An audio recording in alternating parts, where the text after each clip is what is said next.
బ్యారేజీలు నిర్మించారు, ధవళేశ్వరం బ్యారేజ్ నిర్మించారు. రైతులకు మేలు జరగాలని ఆయన బ్రిటిష్ ప్రభుత్వంలో కూడా కష్టపడి బ్యారేజ్ నిర్మించి గోదావరి జిల్లాలకు సాగునీరు అందించాడు. ఆ జిల్లాలను సస్యశ్యామలం చేశారు. ఆ రోజుల్లోనే బ్రిటిష్ ప్రభుత్వం కాటన్ మీద కూడా కమిషన్ వేసింది. కాటన్ మీద హెమింగ్టన్ అనేటువంటి కమిషన్ ఒకటి వేశారు. ఆ కమిషన్ 900 ప్రశ్నలు అడిగింది. ఏది బ్యారేజీ కట్టి నీళ్ళు ఇచ్చినటువంటి కాటన్ గారిని 900 ప్రశ్నలు అడిగి చాలా కాలం వేధించింది. కానీ ఏం జరిగింది లాస్ట్కు?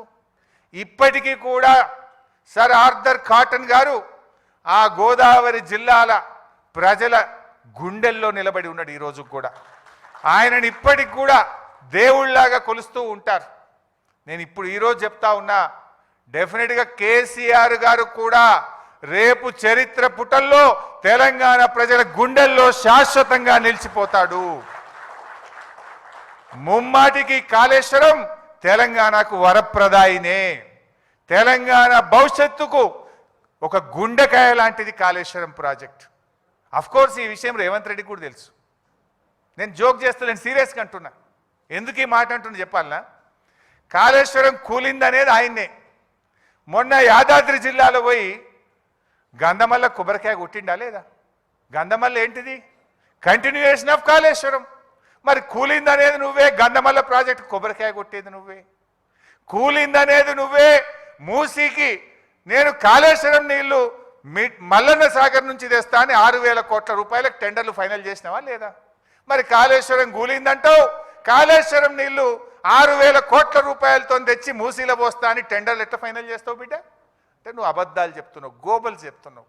సో ఎప్పటికైనా కేసీఆర్ చేసిన నిర్ణయం తన కోసం కాదు, 100 ఏళ్ల రాష్ట్ర భవిష్యత్తు కోసం ఆలోచించి కేసీఆర్ గారు మల్లన్న సాగర్ లాంటి ప్రాజెక్టులను, కాళేశ్వరం ప్రాజెక్టును వారు నిర్మించడం జరిగింది. ఇక ఉత్తమ్ కుమార్ రెడ్డి నిన్న ఇంకో మాట మాట్లాడి, ఆయన మాట్లాడుకుంటూ లేదు మేము ప్రాణహిత చేవెళ్ళ ప్రాజెక్టులో అదేంది 11,000 కోట్ల రూపాయలు ఖర్చు పెట్టినాం, రాష్ట్రం ఏర్పడే వరకే దాదాపు 32% ఖర్చు పెట్టినాం అన్నాడు. ఆయన బిల్డప్ ఎట్లుంటుందంటే ఇక సత్యహరిశ్చంద్రునికి తమ్ముని లెక్క బిల్డప్ ఇస్తాడు. సత్యహరిశ్చంద్రుడే దిగచ్చిండా, అబ్బా ఉత్తమ్ కుమార్ రెడ్డి ఇంత నిజాయితీగా మాట్లాడిండా అని మాట్లాడతాడు. ఆస్కార్ అవార్డు ఇవ్వచ్చు ఆయనకు. వాస్తవానికి చెప్పాలంటే 2014 రాష్ట్రం ఏర్పడే నాటికి ప్రాణహిత చేవెళ్లలో పెట్టిన ఖర్చు కేవలం 3,700 కోట్లు మాత్రమే.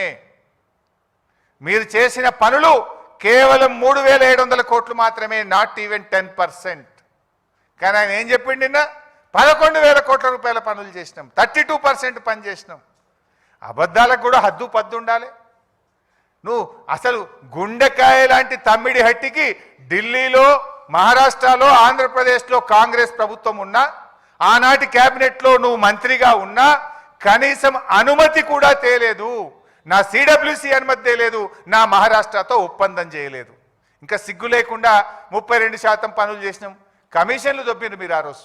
మొబిలైజేషన్ అడ్వాన్స్ పేరు మీద, సర్వే అండ్ మొబిలైజేషన్ అడ్వాన్స్ పేరు మీద 2,300 కోట్ల రూపాయలు జేబులు నింపుకున్నారు, కమిషన్లు దొబ్బిండ్రు, ప్రజలకు అన్యాయం చేసిండ్రు. 4 ఏళ్ల ప్రాజెక్టు పూర్తి చేస్తామన్నారు. 7 ఏళ్ళు అధికారంలో ఉంటే తట్టడు మట్టి కూడా తమ్మిడి హట్టి దగ్గర తవ్వకుండా ఈ రాష్ట్రానికి అన్యాయం చేసింది కాంగ్రెస్ పార్టీ. ఇంకా మీరు ఈరోజు మాట్లాడుతూ ఉన్నారు. ఇకపోతే కాళేశ్వరం మీద నిన్న గవర్నమెంట్ ఒక 60 పేజీల రిపోర్ట్ బయట పెట్టింది. సరే నేను ఇందాకే చెప్పిన, నిజాలేంది అబద్ధాలేంది 650 పేజీల రిపోర్ట్ పెట్టే బయటకు వస్తుంది. బట్ నిన్న గవర్నమెంట్ చెప్పిన దాంట్లో 4 అంశాలు ప్రధానంగా చెప్పారు. ఒకటేమో తమ్మిడి హట్టి నుంచి మేడిగడ్డకు మార్చినటువంటిది అది సిన్సియర్గా, హానెస్ట్గా అనిపించలేదు అనేది ఒక కామెంట్ చూశాను నిన్న. రెండవది రిటైర్డ్ ఇంజనీర్లు మేడిగడ్డ దగ్గర నిపుణుల కమిటీ మేడిగడ్డను వద్దన్నదని ఒక 50 సార్లు రాసినారు నిన్న. దాని సంగతి ఏందో ఇప్పుడు బట్టలు పెట్టేట్టు చెప్తా వీళ్ళది.